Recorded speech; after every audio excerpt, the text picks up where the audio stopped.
Hello, my name's Caleb from Vorderman Volkswagen. I'm just going to be showing you a little bit of the steering wheel buttons and the Digital Cockpit Pro that we have.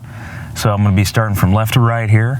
So on the left hand side we have your cruise control, your resume set, and if equipped you have your travel assist button down here, and then we have your volume for your radio right here, and then on the right hand side we have your voice command for your Hey VW and your Apple CarPlay or Android Auto.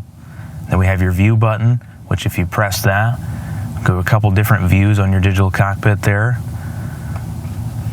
And then you can go through your menus with the left and right arrows and the up and down arrows as well.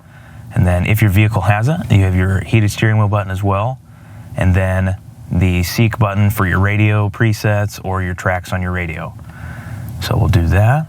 And then you can also look at your map on the digital cockpit as well, if equipped with navigation, and then press the view button and you have your whole entire screen as a map. So those are just a couple great things you can do on your Volkswagen. We just really think it's important to have your car customized to the way that works best for you.